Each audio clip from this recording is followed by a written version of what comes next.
The terrifying effects of hate crime. The South West is pioneering a new approach to tackle the problem. Good evening. The police and sports stars are going into schools to highlight the effects of bullying and abuse. One victim has been telling us how frightening it is. I've had people say that they're going to kill me and things like that. I've had death threats, various different things, just because of the sexuality.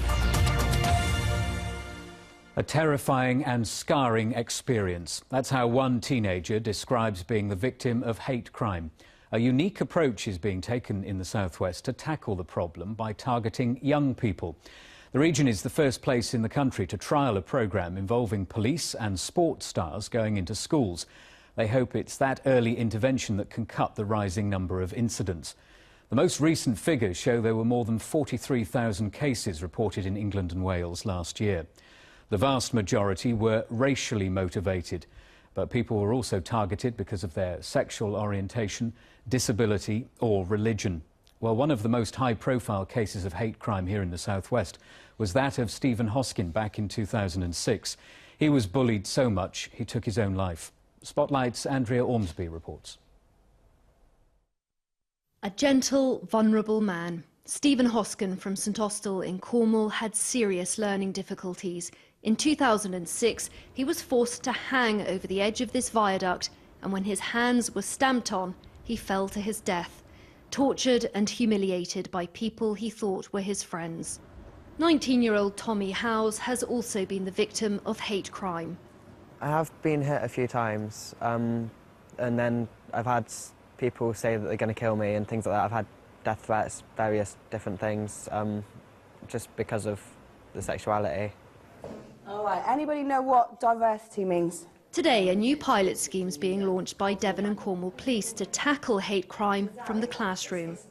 The hope is that early intervention will eventually reduce the growing level of hate crime in the South West. When I compete against everybody in the world. At the heart of the initiative, local heroes, among them England sprinter Catherine Endicott, who's from Plymouth. Today she's at All Saints Academy in the city, helping youngsters understand how to deal with hate crime and, crucially, how to stop a child going on to commit it. For me, it was important to become an ambassador for this programme because that means I can go in and share my experiences, and I've been fortunate enough to travel the world and experience different cultures and beliefs, and if I can educate someone with what I've been through and what I've experienced in my life, then, you know, I'm doing something right and putting something back. Well, I wasn't really sure about most of them, but she's taught us quite a lot, and it's helped, because then we now know that it's just horrible to be racist. I've learned the causes of hate crime and different kinds of arguments to do with it. I used to get bullied, so I don't like bullying people, and I think it's really bad. Devon and Cornwall Police say the campaign is crucial. Devon and Cornwall Police take hate crime hugely seriously. A lot of it is around who they are, who their very person is, because they're gay, because they're from an ethnic minority, because they're disabled.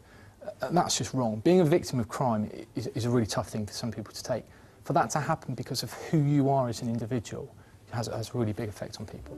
If the trial's a success, it could be rolled out across the whole country. Andrea Ormsby, BBC Spotlight, Plymouth.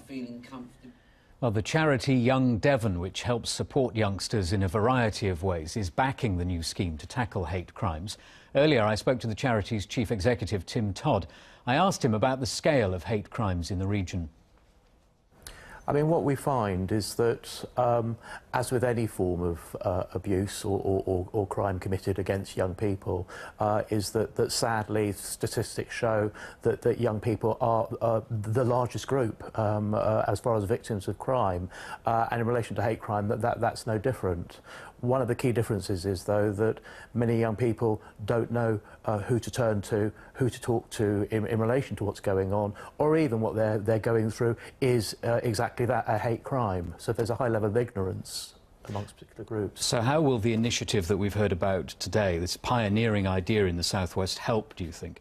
Well, it's to raise awareness. It's to get young people into dialogue, to talk to each other, to talk to significant others within school settings, and to begin to understand that any individual from any minority group is first and foremost just a young person, just a child, you know, living their lives, and the fact that they might have a difference, then that needs to be understood. And we're trying to promote celebration of difference and tolerance, as opposed to young people being picked on because they may have a disability, because they may be black, because they may be gay. And targeting them at this age, I guess, is an idea of trying to change the culture further down the line. So this is less of a problem in society later on as well. Absolutely.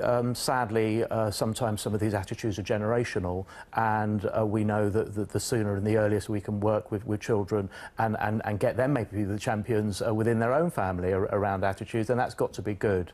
What we also know, though, is sadly, until we reach that point, there are still too many children suffering in silence, where perhaps they don't even know who to turn to or even what happens next. So our job is also to try and build up trust, so that a young person doesn't feel too scared to talk to somebody else, or to feel ashamed or embarrassed around what they're going through, that to know that there's somebody there who they can turn to who can help. OK, we must leave it there, but Tim Todd, thank you very much indeed for joining us. Thank you.